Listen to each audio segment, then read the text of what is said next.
Allah Teala başqa bir ayədə bəyan edir ki, qəlblərin sərtləşməyinin miqdarını, yəni yahudilərin qəlbləri necə sərtləşmişdir.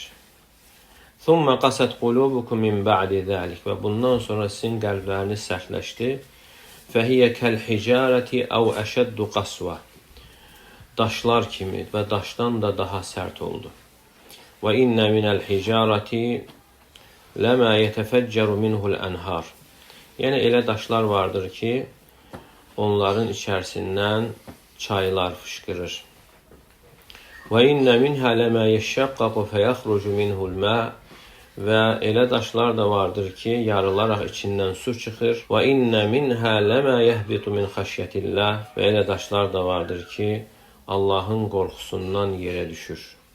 وَمَا اللّٰهُ بِغَافِلٍ عَمَّا تَعْمَلُونَ Və Allah Teala sizin etdiklərinizdən xəbərsiz deyildir. Yəni Allah Teala onların qəlblərini daşlara bənzədir və daşdan da daha sərt. Yəni deyilmədi dəmirə bənzədilmir. Çünki dəmir oda salındığı zaman əriyir.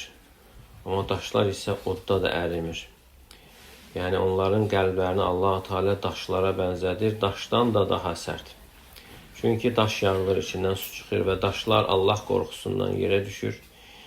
Yəni təfsirdə də gəlir ki, o dağdan düşən daşlar elə bilməyin ki, boş yerə düşür, Allah qorxusundan düşür. Demək, dağlardan qaya parçalarının içərisindən yarılaraq su çıxır və oraları isladır, amma yahudilərin qəlbləri isə belə deyildir. Yəni o çayların çıxdığı, suların axdığı daşlar, qaya parçaları kimi də deyildir.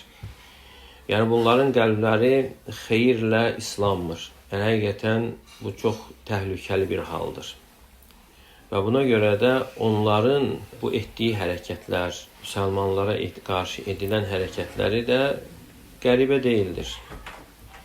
Çünki qəlblər o qədər sərtləşir və Allaha itaətdən uzaqlaşır və günahların içərisinə batırlar və doğru yoldan uzaqlaşırlar Allah Teala'nın peyğəmbərlərinə etdiyi vəhiydən.